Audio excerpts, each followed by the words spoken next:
Annyeonghaseyo mga Chingu. Welcome po sa Wikang Korea.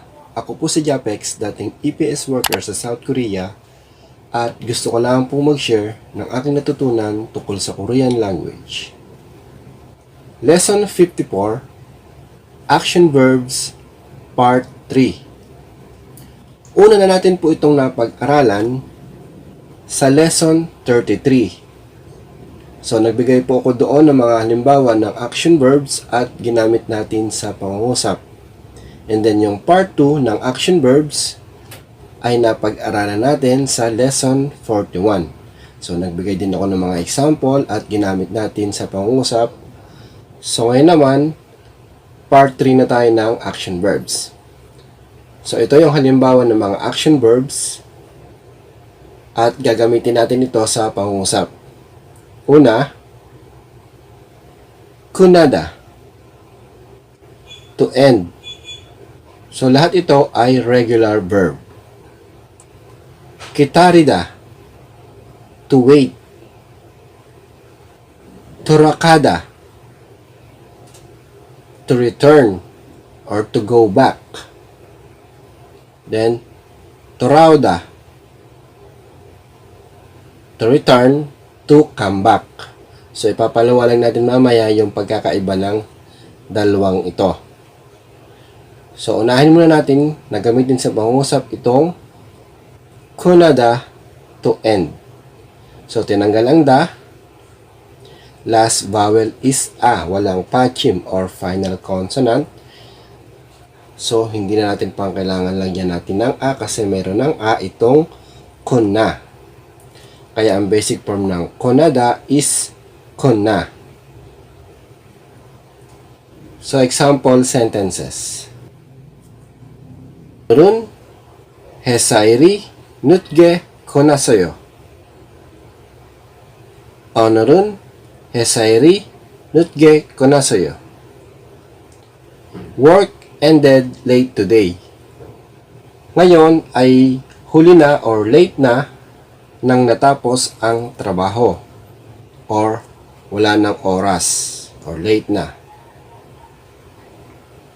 So, onul, today or ngayon, then topic marker na onorun, today, then hesail, work or trabaho. So, hesa is company, then il is work. So, sa madaling salita, hesail is work or trabaho. Pwede rin itong il or hesail, work. Then, subject marker na i. Hesairi, work, then nutke, late or huli na or huli. Then, konasoyo, past tense, ended or natapos. Yung basic form na kuna, nilagyan ng sangsiyut din o kaya naging past tense. Konasoyo or konaso, ended. Onorun hesairi nutge konasoyo. Work ended late today. Ngayon ay late na or huli na or wala ng oras nang natapos ang trabaho. Then, kitarida, to wait. So, tinanggal ang da. Last vowel is e. Walang pachim or final consonant, kaya itong i gagawin nating yo. Basic form ng kitarida is kitaryo. Wait. So, lalagyan natin ng object marker na ul o rule, yung bagay or yung tao na hinihintay. So, example sentences. 남자친구가 회사 앞에서 저를 기다리고 있어요. 남자친구가 회사 앞에서 저를 기다리고 있어요. My boyfriend is waiting for me in front of the company. Hinihintay ako ng boyfriend ko sa harap ng kumpanya. So, 남자친구 Boyfriend, subject marker na ga. Namja친구 ga, boyfriend. Then, 회사, company or kumpanya. Then, 앞에서, in front of something. Sa harap ng, 앞에서. In front of or sa harap ng. Then, 저 is me or ako. Then, object marker na rule. So, nilagyan natin ng object marker na rule yung 저, yung ako, dahil ako yung hinihintay. Then, 기다리고 있어요. Present tense, waiting or hinihintay. So, 기다리다, tinanggal ang da, plus 구있다, 기다리고 있다, to waiting. Then, itong 기다리고 있다, i-conjugate ba natin sa basic form? Tinanggal ang da, last vowel is E, may pachim or final consonant, kaya nilagyan ng O. Kaya naging 기다리고 있어 or 기다리고 있어요. Waiting or hinihintay or naghihintay. Present tense. So, 남자친구가 회사 앞에서 저를 기다리고 있어요. My boyfriend is waiting for me in front of the company. Hinihintay ako ng boyfriend ko sa harap ng kumpanya. 내일 7시에 카페에서 기다릴 거예요. 내일 7시에 카페에서 기다릴 거예요. So, future tense. I'll wait for you at 7 o'clock at the cafe. Hihintayin kita ng alas 7 sa cafe or sa restaurant. So, 내일 is tomorrow or bukas. So, parang sinasabi dito, tomorrow, I'll wait for you at 7 o'clock. Or bukas, hihintayin kita ng alas 7 sa cafe or sa restaurant. So, 내일, tomorrow, then, 7시, 7 o'clock, alas 7. Time marker na 7시 at 7 o'clock. Then, cafe is cafe. Then, event location marker na ESO kung saan nangyari yung action. Itong 기다릴 거예요.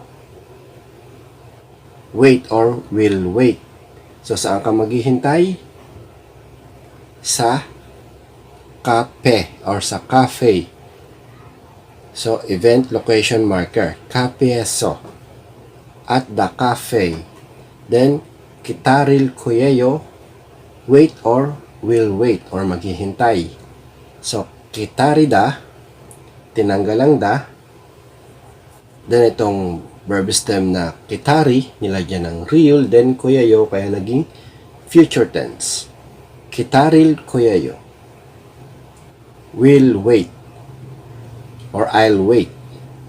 Maghihintay ako. So, 내일 7시에 카페에서 기다릴 거예요. I'll wait for you at 7 o'clock at the cafe. Or tomorrow, I'll wait for you at 7 o'clock at the cafe. Or bukas, hihintayin kita ng alas 7 sa cafe. Then, dito naman tayo sa torokada, to go back. And torauda, to come back. So, torokada, tinanggal lang da. Last vowel is a, walang pachim or final consonant. So, walang babaguhin. Hindi na natin pang kailangan lagyan ng a kasi meron ng a itong toraga. So, basic form ng torokada is doraga. Then itong toraoda, tinanggal lang da. Last vowel is o, walang pachim or final consonant kaya nilagyan ng a. Basic form ng toraoda is torawa. So, pare silang magbabalik ang meaning. So, ang pagkakaiba nga lang, pag gagamitin mo itong torokada, to go back, yung nagsasalita ay wala sa lokasyon. Then, yung turauda ay yung nagsasalita ay nasa lugar or nasa lokasyon. So, example sentences. 언제 한국에 돌아와요? 언제 한국에 돌아와요? When are you coming back to Korea? Kailan ka babalik sa Korea? So, ibig sabihin, ginamit itong torauda na conjugate na, kaya naging torawayo or torawa. So, ibig sabihin, toraoda, nasa sa lugar ka or nasa sa Korea yung nagsasalita.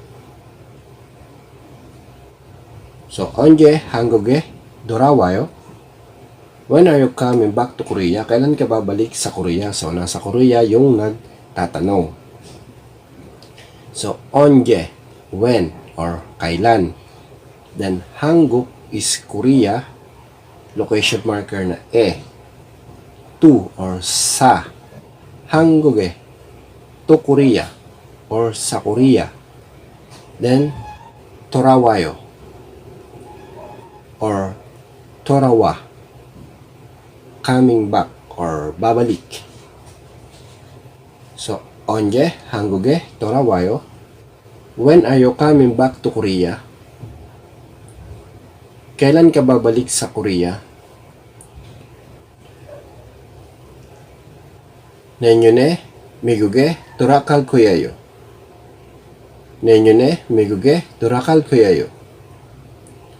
I will go back to America next year. So, wala siya sa Amerika. Wala siya sa lugar. Kaya ginamit is 돌아갈 거예요 or 돌아가다, to go back.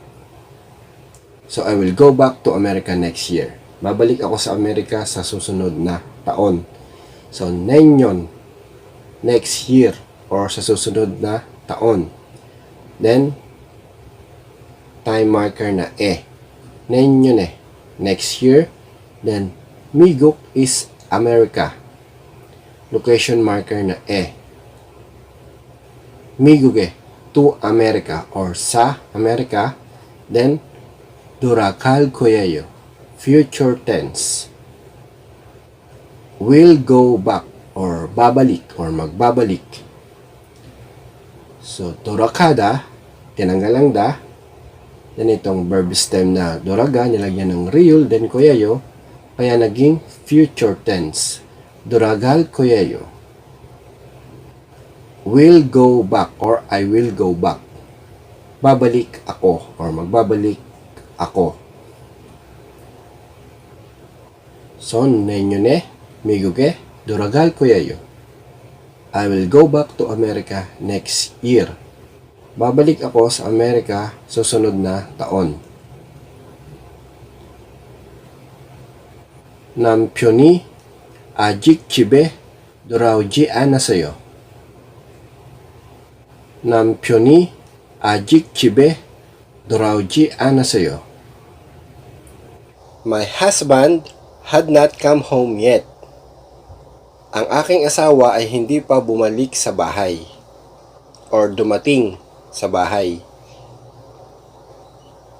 So, 남편 is husband. Subject marker na 남편이, husband. Then, 아직, yet, or hindi pa, or pa, kung sa Tagalog. Then, 집 is home. Bahay. Then, location marker na 집에. Then, 돌아오지 않았어요. So, ito ay past tense. Had not come, hindi dumating or hindi bumalik. 돌아오다, to come back, tinanggal lang da plus G anta. 돌아오지 않다. Then itong Torauji Anta, ko-conjugate natin sa basic form. Tinanggal ang da, last vowel is a, may pachim or final consonant, kaya nilagyan ng a. Torauji Ana.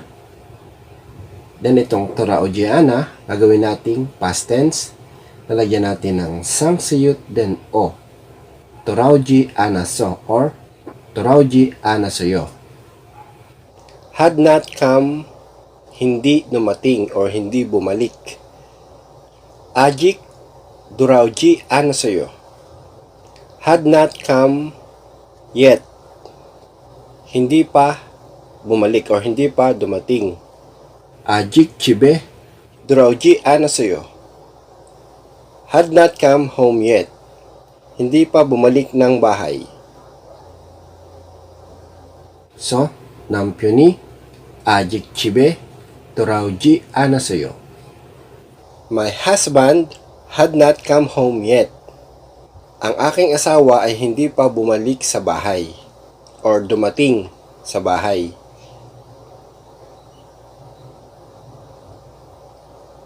Onje 한국에 돌아가요? Onje 한국에 돌아가요? So dito naman yung speaker o yung nagsasalita wala sa lugar or wala sa Korea. Dahil itong Toraga, to go back. Onje 한국에 돌아가요? When are you going back to Korea? Kailan ka babalik sa Korea? So, onje, when, or kailan. Then, Hanguk is Korea. Location marker na Hanguk에, to Korea, or sa Korea. Then, 돌아가요, or doraga. Going back, babalik. So, onje 한국에 돌아가요?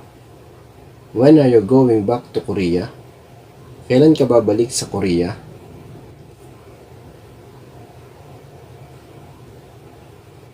So, sabihin natin sa Korean language ang pangusap na ito.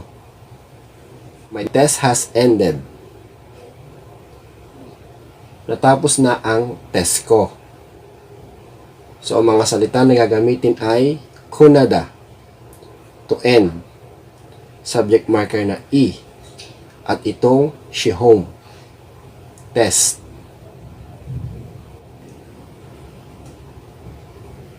So, ito ay number 1. Then, number 2, sabihin natin sa Korean language ang pangusap na ito. I waited 30 minutes for the bus. Naghintay ako ng 3 minuto para sa bus. So, ang mga salita na gagamitin ay pun, to ay Korean counter ng minutes. Then, posu, bus, kitarida, to wait. Then, samship, or 30. Then, object marker na rule.